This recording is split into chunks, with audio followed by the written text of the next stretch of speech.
Usia Kiai Haji Abdullah Gimnastiar 58 tahun.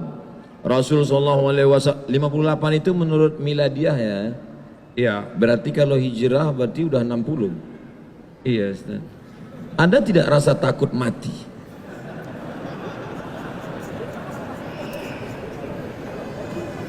Itu yang saya pikirkan terus, Ustaz. Mati. Iya. Lebih banyak ingat siap matinya daripada siap hidupnya. Apa yang AA sedihkan kalau mati? Ya, saya takut belum cukup bekal pulang jumpa dengan Allah. Udah suara AA udah berubah ke kita tinggalkan cerita mati, kita cerita tentang hidup. Kalau AA diberikan umur lebih panjang, apa yang akan AA lakukan? Obsesi apa yang belum tercapai? Cita-cita apa yang akan teruskan?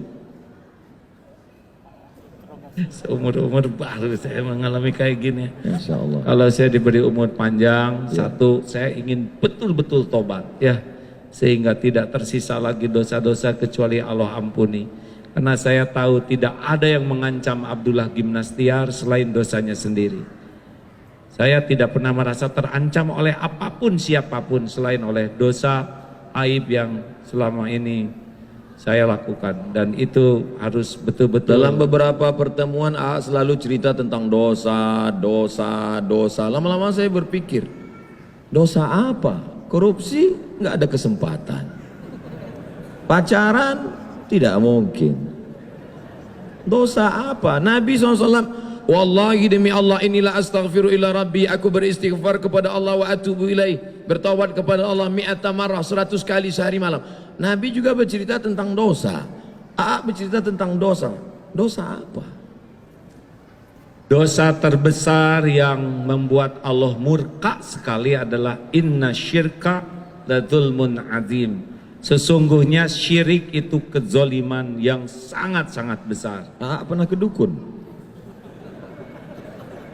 Saya akui saya pernah ke dukun. Waktu ke Seleo saya datang ke dukun urut.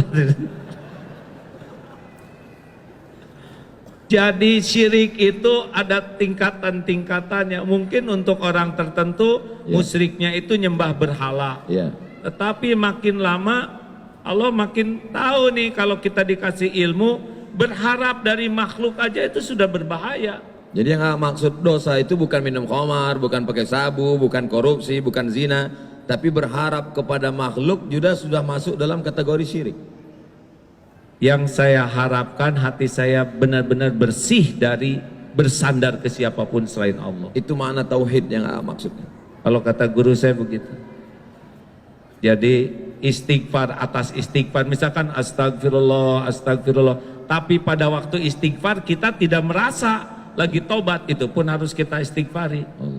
Sholat atau ada yang minta-minta atau orang kesulitan, Allah sudah perlihatkan di depan kita, kita mampu, tapi kita lewat saja tidak nolong, itu harus kita istighfari, karena Allah sudah mendatangkan dia ke depan kita, dan Allah sudah memampukan kita nolong, tapi tidak. Yang membuat dia datang lewat di depan kita, Allah. Pasti Allah lah. Dan saat itu Allah sedang menguji kita dan kita menganggap itu bukan apa-apa. Ya. Dan itu menganggap sebagai dosa. Iyalah, itu kan Allah memberikan ladang amal, tapi kita tidak mengamalkannya. Tapi orang kan biasa melihat itu sesuatu biasa aja. Ngapain nanti lewat sini, banyak jalan yang lain. Gimana kita bisa melihat halus?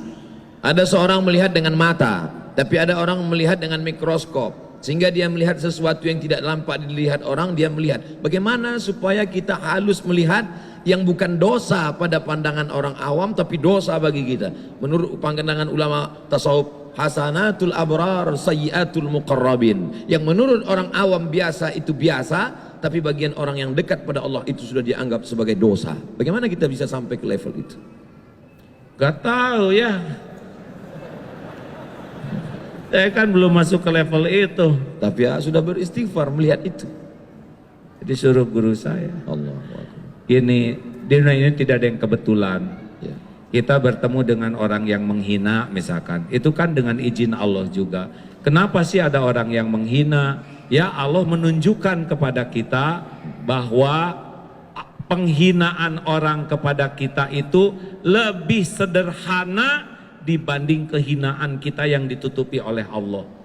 Jadi kalau kita dihina tuh kita syukur, karena penghinaan orang cetek sekali dibanding kehinaan kita yang asli. Seperti gunung es, sepertiga di atas itu penghinaan orang, 2/3 di bawah adalah kehinaan kita yang belum terungkap. Kayak gini nih ya, kita di sini, maaf ya, saya dan Ustadz di sini, kan kenapa Aagim dan Ustadz Abdul Somad ada di sini dan didengar oleh semua? Penyebabnya kan cuma satu, karena Allah menutupi aib dan dosa kita, tuh. Astagfirullah. Tuh, betul nggak? Pasti betul Ustadz. Betul. Ustadz punya dosa. Saya banyak dosa yang tidak diketahui oleh umat, tapi Allah tahu. Makanya kalau kita sedang dipuji begini, yang kita ingat tuh ini tutup dari Allah.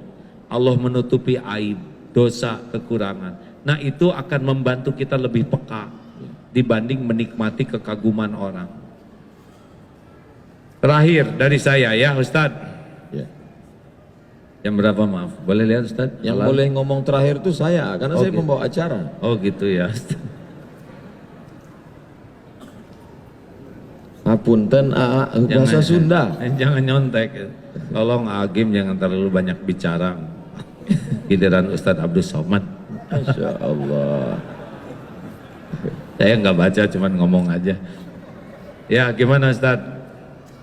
Apa saran Ustadz untuk para jamaah yang ada di sini? Saran saya kepada jamaah, yang pertama tetaplah belajar agama. Yang kedua jangan meninggalkan ulama. Yang ketiga tetap istiqomah di masjid. Lah itu punya saya tanya. Sengaja saya sedikitkan supaya Ustadz nambah yang lebih banyak.